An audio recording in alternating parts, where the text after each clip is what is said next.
इंसान अपने बीते हुए कल को जख्मों की तरह चाटता है और आने वाले भविष्य की कल्पनाओं में खोया रहता है।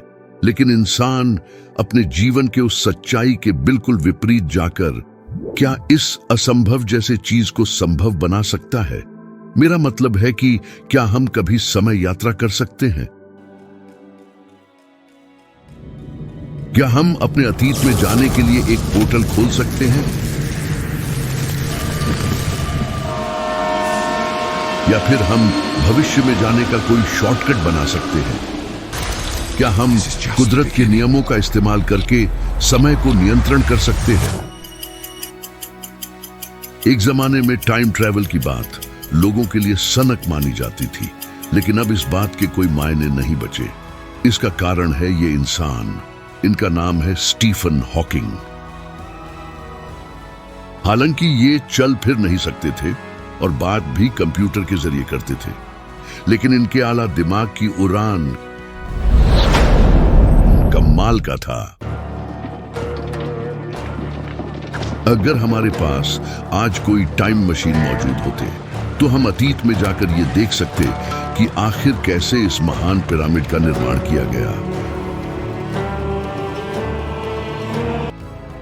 या हम ब्रह्मांड के उस छोर पर जाकर ये भी देख सकते कि हमारी संपूर्ण अंतरिक्ष कथा का अंत कैसे होता है। लेकिन यह देखने के लिए कि यह कैसे संभव है, हमें भी एक जीनियस भौतिक वैज्ञानिक की नजरों से देखना पड़ेगा, एक चौथे आयाम के रूप में, जिसे समय का दरवाजा भी कहा जाता है। यह काम उतना भी मुश्किल नहीं है जितना सुनाई देता है। हर भौतिक चीज, भले ही ये कुर्सी क्यों ना हो, सब 3 आयाम वाली होती है। हर चीज की चौड़ाई, लंबाई और ऊंचाई होती है, लेकिन एक लंबाई और भी है, वो है काल की लंबाई। समय यात्रा का मतलब है उस चौथे आयाम के बाहर जाना। इसे समझने के लिए आइए रोजमर्रा की एक सफर पर चलते हैं।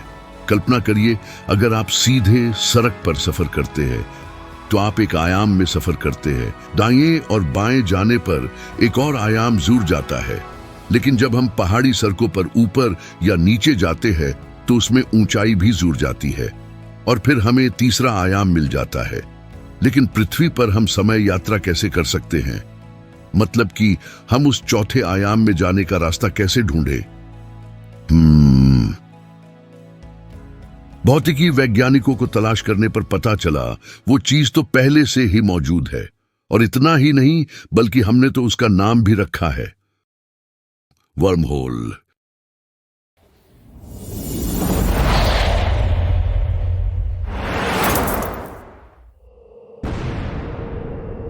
अजीब बात तो यह है कि वर्म होल हमारे चारों तरफ मौजूद है, लेकिन वो इतने सूक्ष्म है कि हम उसे देख नहीं सकते। वर्म होल काफी छोटे होते हैं, वो काल और अंतराल के चप्पे चप्पे पर मौजूद है।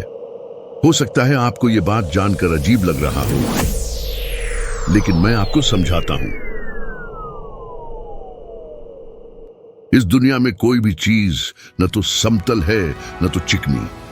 अगर आप ध्यान से किसी पदार्थ को देखें तो आपको उसमें सुराग, दरार या झुर्रियां नजर आएंगी। ये भौतिकी विज्ञान का एक आम सिद्धांत है जो समय पर भी लागू होता है। पहले 3 आयाम को तो आपने समझ लिया, लेकिन यकीन मानिए चौथे आयाम में भी ये बात सटीक बैठता है। काल में भी छोटे छोटे दरार और गड्ढे मौजूद है। अगर काफी छोटे पैमाने पर बात करें, अणु और परमाणु से भी कई ज्यादा छोटे पैमाने पर,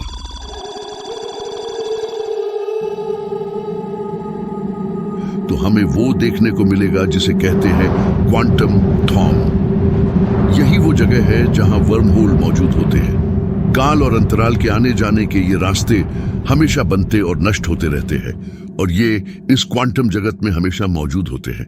असल में ये छोटे छोटे वर्म होल अलग अलग जगह और समय को जोड़ता है। लेकिन अफसोस की बात यह है कि ये वास्तविक सुरंगें एक छोटे से कण के अरबों खरबों गुने छोटे होते हैं। इससे कोई इंसान तो नहीं गुजर सकता, लेकिन ये छोटे छोटे वर्म होल हमारे लिए समय यात्रा का आधार जरूर बन सकता है। कई वैज्ञानिक मानते हैं इसमें से किसी एक वर्म होल को कई खरब गुना बड़ा करके इतना बड़ा बना दिया जाए कि उसमें से इंसान या किसी अंतरिक्षयान आसानी से गुजर सके। अगर हमारे पास ऐसी तकनीक हो और हमें जरूरत भर ऊर्जा मिल जाए तो शायद हम एक वर्म होल बना सकते हैं। तब उसका एक सिरा पृथ्वी के पास मौजूद होगा और दूसरा सिरा कई करोड़ों किलोमीटर दूर किसी दूसरे ग्रह के नजदीक होगा। अगर हम इसके दोनों छोर को पास में रखें और उनके बीच का फासला दूरी की बजाय समय का हो तो हम इसके पास ही निकलेंगे, लेकिन यह सफर होगा अतीत का। हो सकता है हम डायनासोर के वक्त में पहुंच जाएं, ठीक उसके सामने। चौथे आयाम में सोच पाना ही काफी जटिल है, लेकिन अभी हौसला मत हारिए। एक जीनियस वैज्ञानिक ने हम लोगों के लिए ऐसा प्रयोग किया है जिससे कि ये पता चल सकता है कि आज या फिर आने वाले भविष्य में हम किसी वर्म होल के जरिए समय यात्रा कर पाएंगे। दरअसल स्टीफन हॉकिंग ने एक पार्टी दिया जो भविष्य से अतीत में आने वाले समय यात्रियों के लिए था। ये है वो निमंत्रण पत्र जो इस पार्टी के खत्म होने के बाद अगले दिन 28 जून 2009 को पब्लिक किया गया। स्टीफन हॉकिंग का मानना था कि भविष्य में कोई न कोई बुद्धिमान इंसान जो टाइम मशीन बनाएगा, वो इस निमंत्रण पत्र को देखकर भविष्य से अतीत के इस पार्टी में जरूर आएगा, जिससे तब ये बात साबित हो जाएगा कि एक दिन समय यात्रा सचमुच संभव बन सकता है। बड़ी अफसोस की बात है इस पार्टी में कोई भी नहीं आया। लेकिन इनका ये प्रयोग असफल क्यों रहा? दरअसल प्रकृति के कुछ ऐसे सिद्धांत हैं जो हमें अपने समय रेखा के अतीत में जाने से रोकता है। इसमें से एक सबसे बड़ा कारण है विरोधाभास या कहे पैराडॉक्स। आइए एक सनकी वैज्ञानिक के माध्यम से इस उदाहरण को समझते हैं।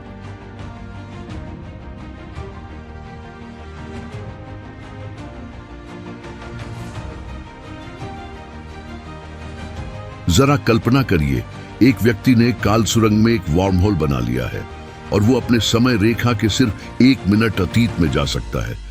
वैसे तो 1 मिनट का वक्त ज्यादा नहीं लग रहा होगा, लेकिन यकीन मानिए ये 1 मिनट का समय यात्रा भी एक बड़ी मुसीबत बन सकती है। उस वर्म होल से वैज्ञानिक देख सकता है कि मिनट भर पहले वो कैसे था, लेकिन अगर वो अपने मिनट भर पहले वाले रूप की हत्या कर दे तो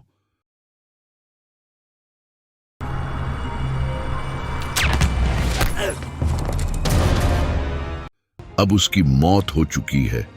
पिस्तौल को जोर भी नहीं पाया था कि मारा गया। अब रुकिए और जरा सोचिए, अगर वो समय यात्रा करने से 1 मिनट पहले ही मर चुका था तो फिर गोली किसने चलाया? आप कह सकते हो कि उसने ही तो 1 मिनट पहले खुद पर गोली चलाई थी, जिस कारण उसकी मौत हुई। लेकिन अब एक और सवाल आता है, अगर उस शख्स के समय यात्रा करने से मिनट भर पहले ही मौत हो चुकी थी तो वो समय यात्रा कैसे कर सकता है और खुद पर गोली कैसे चला सकता है? तो फिर वो कौन था जिसने गोली चलाई? यही है विरोधाभास, जिसका कोई मतलब नहीं होता। इस तरह से वो बुनियादी नियम ही टूट जाएगा जिससे पूरा ब्रह्मांड चलता है। और यही वो खास वजह है जिसके चलते स्टीफन हॉकिंग के पार्टी में कोई भी नहीं आया। इस कारण ऐसा लगता है कि किसी और तरीके से भी अपने समय रेखा के अतीत में समय यात्रा कर पाना नामुमकिन है, क्योंकि ऐसा करने पर विरोधाभास होगा ही होगा। अफसोस, हम कभी अतीत की समय यात्रा करने में सफल ना हो पाए। इस बात से बेचारे डायनासोर के शिकारी को दुख होगा, जबकि कई काले कारनामे करने वाले व्यक्ति जैसे आपके दोस्त बड़े खुश होंगे। लेकिन कहानी अभी यही खत्म नहीं होती। ऐसा नहीं है कि हम किसी तरह का समय यात्रा कर ही ना पाए। समय यात्रा तो होगी ही, जरूर होगी। भविष्य की समय यात्रा होगी। समय किसी नदी की तरह आगे बढ़ता है और ऐसा लगता है हम सब इस समय की धारा के साथ बहे चले जा रहे हैं। लगभग 100 साल पहले यह विचार दिया था एल्बर्ट आइंस्टाइन ने, उन्हें अंदाजा था कि ब्रह्मांड में कुछ जगहों पर समय का रफ्तार कम हो जाता है और कुछ जगहों पर तेज। उनका यह बात बिल्कुल सटीक था। इसका सबूत है हमारे ठीक ऊपर अंतरिक्ष में, जहां वक्त पृथ्वी के मुकाबले थोड़ा तेज चलता है। इसका कारण है पृथ्वी का भार। आइंस्टाइन का अंदाजा था अंतरिक्ष में मौजूद मास यानी भार जितना ज्यादा होगा तो वहां वक्त का रफ्तार उतना धीमा हो जाएगा। इसका उदाहरण मैं आपके एक जाने पहचाने चीज से समझाता हूं। यह है गीजा का पिरामिड। इसका वजन लगभग 400 करोड़ से भी अधिक है। हर भारी मास की तरह यह चीज भी वक्त की रफ्तार को कम कर रहा है। अगर आप पिरामिड के नजदीक खड़े होकर देखें तो आपको महसूस होगा कि यहां पर वक्त दूसरे जगहों के मुताबिक थोड़ा धीरे चलता है। हालांकि यह उतना कारगर तो नहीं है, लेकिन यही बदलाव हमारे लिए समय यात्रा के दरवाजे खोलता है। अगर हमें भविष्य की समय यात्रा करनी है तो हमें वो चीज चाहिए जो पिरामिड से कई गुना ज्यादा भारी हो। और मैं जानता हूं कि वो चीज क्या है। हमारे आकाश गंगा के केंद्र में हमसे करीब 26,000 प्रकाश वर्ष दूर मौजूद है हमारे पूरे तारामंडल की सबसे भारी चीज, जो ढका हुआ है गैस के बादलों से। वो एक बहुत ही बड़े आकार का ब्लैक होल है जिसका वजन लगभग 40 लाख सूर्यों के बराबर है और इसका गुरुत्वाकर्षण बल इतना अधिक है कि ये प्रकाश तक को अपने अंदर समा लेती है। हम इसके जितने करीब जाएंगे उतना ही समय धीमा होते जाएगा। इस कारण ये एक प्रकार का टाइम मशीन बन जाता है। जरा सोचिए, किसी दिन इंसान एक ऐसा स्पेसशिप बनाने में सफलता हासिल कर ले जो इस भारी भरकम ब्लैक होल का एक चक्कर लगा सके। फिर क्या होगा? सबसे पहले उन्हें ब्लैक होल के अत्यधिक गुरुत्वाकर्षण बल से बचना होगा, साथ ही उन्हें इसके किनारे से गुजरना होगा। उस वक्त अंतरिक्षयान में बैठे एस्ट्रोनॉट के लिए समय धीमा हो जाएगा। वहां वक्त का रफ्तार इतना धीमा हो जाएगा कि अंतरिक्षयान में बैठे एस्ट्रोनॉट का हर सेकंड पृथ्वी के कई दिनों के बराबर होंगे।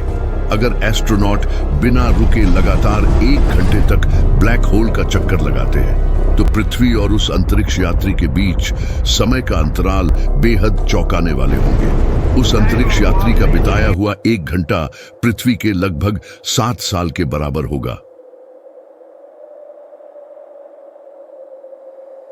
इस तरह से हम प्रकृति के नियमों में बिना कोई बदलाव किए भविष्य की समय यात्रा कर सकते हैं।